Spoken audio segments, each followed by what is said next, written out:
Hey guys, welcome back to another video. We're back here at Universal. It's very crowded up there in my usual spot because they are parking everybody up there because I think it's going to be a crowded day, but we'll definitely see and we'll head into the parks now. It is also currently 95 degrees and feels like 100 degrees, so it's definitely going to be a hot one today.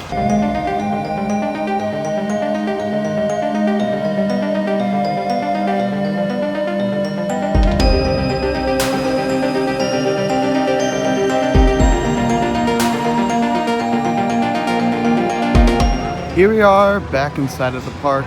Now, nothing too new going on here in the Orchards of Horror. The only thing I noticed is that they added a third light up there. No, that's a small detail, but it's interesting that they decided to add one more light. Now this is looking really cool. You finally see what they've done with the trusses here. This is like our little entranceway here with these gates. This is really cool looking. I like this kind of like deteriorated vibe to it. Very cool looking. You can see they added kind of like these almost like pedestal looking things onto the stages here. I don't know what they could be for, but maybe they'll have stuff up there, maybe lights. But they seem to be on most of the stages, and now all of the stages except for that one over there have this like checkerboard pattern on them. We can see we also have electrical running inside of these stages here now, so either they've added lights inside here of the stained glass, or they're just connected to the speakers. Now this one's the only one that's like different compared to the rest of them, which is interesting to me. Like the rest of them kind of have the same like vibe except for this one.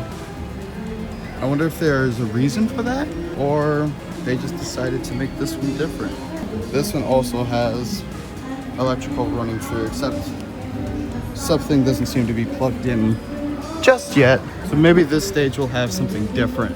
We can also see another one of those gate entrance looking things on this side. There's only one on this side, but still looks just as cool. Battery Park isn't seeing anything too new. TV holders are still TV-less and speakers are still just as loud. Here we are back in this scare zone here. Nothing new up front here yet, but there's probably going to be some new stuff back there. We can see they finally took the tarp off of whatever they were doing under there, and we can see this like mount. Now I feel like this mount's gonna be for like lighting rigs or something, so maybe they're gonna add like permanent lighting rigs here for whatever they need, and they'll also just use it for Halloween Horror Nights. Now this is still looking just as cool. We can see that they've added lights here inside of this section here, and they also have lights inside there illuminating the stained glass.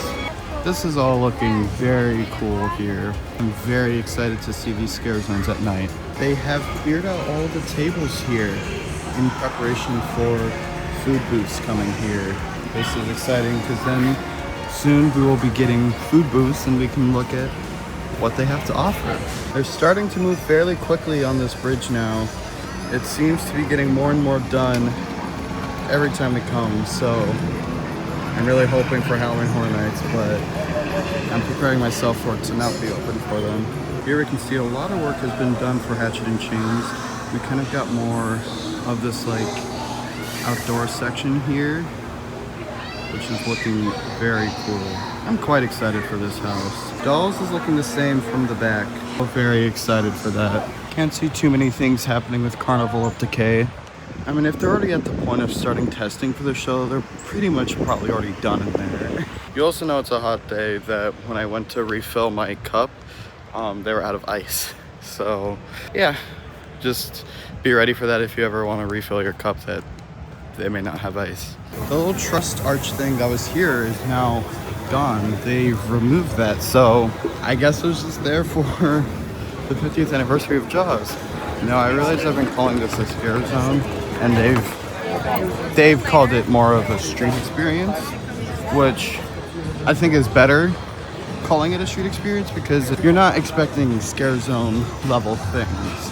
So I think it's cool that they're just considering it a street experience and not necessarily a scare zone. They have pushed back the gate here to be a little bit closer to this door here. So then again, it's making me feel like the tribute store will be coming out here in this little alleyway here. Now here we can see one of those tall trusts here, and they'll probably just use that for lighting, or they may use that for something else. But other than that, there is nothing too new happening here yet. We are gonna ride Ride Rocket and see if we can see any updates back there. Just got off of Ride Rocket. I don't know how they're gonna manage the queues for the houses and the sound stages back there because there's just a bunch of dirt back there. So I'm very curious to see how they're gonna handle that. Here we are in the front of the park once again. Nothing new, like usual. All right, well that's gonna conclude our day here at Universal. Got to see some cool updates to Masquerade Dance with Death and some updates with the facades of the houses. Other than that, nothing too new. So just excited for the event, and yeah, have a good day.